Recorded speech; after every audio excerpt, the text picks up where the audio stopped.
Don't miss the tea. Subscribe now. Girl, pour the wine. Pour the big glass. No, actually, just bring the whole bottle over here because you are not going to believe the level of clownery I have been living in for the past year. I am spiraling. I am legitimately questioning my sanity, my reality, and whether or not I am currently living in a simulation designed specifically to gaslight me. Okay, are you seated? Are you ready? So you know how things have been with Mr. Perfect lately. We've been together for a year and 4 months now. And yes, before you say it, I know, we moved in together way too fast. We signed the lease at the 8-month mark. Looking back, that was red flag number 1, 2, and 3. It was a yikes moment that I tried to paint as a fairy tale romance. But the lease is up in April, and I feel like I'm currently strapped to a ticking time bomb. Here is the tea, and it is scalding. I have tried to break up with him 3 times. 3 separate times since Halloween. We are talking about a span of just a few months. And do you know what happens every single time I sit him down? Tears in my eyes, heart pounding out of my chest, trying to explain that this isn't working. He says no. I'm not joking. I'm not being hyperbolic. He literally refuses to accept the breakup. It's like I'm trying to return a sweater without a receipt, and he's the manager just shaking his head saying, "Sorry, store policy says we're soulmates." The most recent time was December 29th. I was ready, okay? I had the speech prepared. I was going to invoke the new year, new me clause. I told him I wasn't happy, that I didn't think we were compatible, that I needed out, and he just vetoed it. He looked at me, calm as a cucumber, and convinced me that I was wrong. He gave this whole speech about how we are good together and how he doesn't want us to break up, as if his want supersedes my need to leave. And the sickest part. I stayed. I let him talk me off the ledge. Again. And now I'm in the twilight zone. Because ever since that near-death experience of our relationship on December 29th, he has morphed into a completely different human being. It's actually terrifying. What happens next? You won't believe the transformation. Remember how I used to tell you that he would literally recoil if I tried to hold his hand or give him a quick peck? Like, he would physically flinch away from my affection, but then turn around 2 hours later and bug me for intimacy in the bedroom. It made me feel so cheap, like I was just a body to him and not a girlfriend. Well, suddenly, Mr. Recoil is Mr. Romance. He is trying so hard to be everything I said I wanted. He's doing the hand-holding, the random hugs, the quick kisses in the kitchen while we're cooking. We're having serious talks where he pretends to listen to my feelings. He's manufacturing this emotional connection that was non-existent for over a year. And it's working just enough to confuse the hell out of me. I feel like I'm being love-bombed, but on a delay. Is that a thing? Can you love-bomb someone a year into a relationship just to keep them trapped? Because on one hand, I'm looking at him and thinking, okay, he's trying. He's fixing the issues.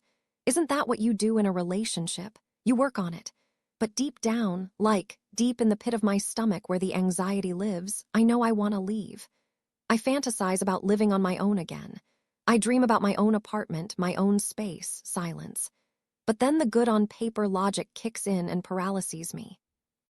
Because let's be real, and this is the part that makes me feel like a gold digger or a user. He is a good man by societal standards. He's in his last rotation for healthcare school. He's going to be a doctor or a specialist or whatever. He's financially well off already. He takes me on these nice dates. We take turns paying because I'm not a leech and he's still technically in school, but he treats me well in that public sense. If I leave him, everyone is going to look at me like I'm insane. Why did she leave the rich, handsome, future doctor who loves her? But here is the nuke. The absolute deal-breaker that I have been trying to sweep under the rug, but the lump is now the size of an elephant. He wants kids. I do not. I don't want them now. I don't know if I'll ever want them. And honestly, I think the idea of having kids with him specifically makes my ovaries shrivel up and die. That alone, just that one fundamental incompatibility, should be enough for us to shake hands, say good game, and walk away. Right, but wait until you hear what he said next. So when I tried to break up with him on December 29th, I used that. I played the kid card. I said, look, you want a family, I don't. It's not fair to you. And do you know what this man did? He looked me dead in the eye and said, I don't want kids anymore. Lies. Lies, fairy tales, and fallacies. He flipped his entire life script in 30 seconds just to keep me from walking out the door. He said he wants to be with me more than he wants children. And for a second, I wanted to believe him. But my gut was screaming he is lying to shut you up. And guess what? My gut was right. We went out this past weekend, one of those good nights where we pretend everything is fine. We were with friends, having drinks, laughing. And he gets a little loose with the alcohol and he drops a comment. He looks at me smiling and says something like, "I have faith. I think maybe you'll change your mind about the kids thing eventually." Girl, my blood ran cold. I felt like I had been doused in ice water. So he didn't change his mind. He's just banking on the fact that I will change mine. He's waiting me out. He's pacifying me, playing the role of the perfect boyfriend, purely on the gamble that my biological clock is eventually going to tick the way he wants it to. It makes me feel sick. It feels manipulative. It feels like he doesn't respect who I am right now. He's in love with a future version of me that might never exist. And I'm just stuck. I am paralyzed by stress. But the worst part, it gets even more twisted. It's not just him, it's everything. My temp job is ending soon, so I'm staring down the barrel of unemployment. I have no idea what I want to do next career-wise. Then there's the lease ending in April. And then there's the guilt about my mom. You know she's sick. She's across the state, dealing with her chronic illness, and I feel this immense guilt for not being there. A huge part of me wants to pack up and move closer to her. But then, I actually like the town I live in now. It's better than her town. So I'm torn between being a good daughter and living where I'm actually happy. I'm starting to wonder if I'm projecting all this existential dread onto the relationship. Like, am I trying to blow up my life with him just to force a change? Do I see ending this relationship as an easy button to fix my life without actually doing the hard work? Or am I staying because it's easier to be miserable with a rich boyfriend than to be single, unemployed, and panicked?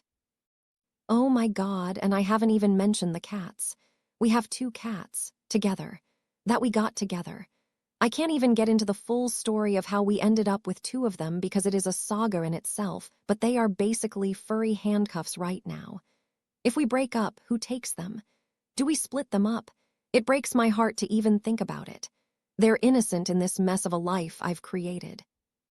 I feel like I'm drowning, and he's standing on the dock telling me, "No, you're not drowning, the water is fine, just keep swimming." I don't trust him. I don't trust his sudden affection. I don't trust his sudden change of heart about kids, but he's so convincing. When he talks, he sounds so logical, so loving. He makes me feel like I'm the one who is confused, like I'm the one self-sabotaging a good thing. But is it a good thing if I've tried to escape 3 times? Is it a good thing if I feel relief when he leaves the apartment? I think I need a therapist, like a professional who can deprogram whatever he's done to my brain. But right now, I just need you to tell me I'm not crazy. Does a person get to just say no to a breakup? Can he do that? Because I feel like I'm waiting for his permission to leave, and he's never going to give it to me. I feel like I'm going to wake up in 10 years, married to him, with 2 kids I didn't want, living a life I hate, all because I was too polite to just pack my bags and walk out while he was talking. What do I do? Do I rip the Band-Aid off? Do I wait for the lease? Do I move back to my mom's? I am 25 years old and I feel like my life is over before it's even really started. Tell me honestly, am I the villain here? Or am I just a prisoner in a perfect relationship? What would you do in my shoes?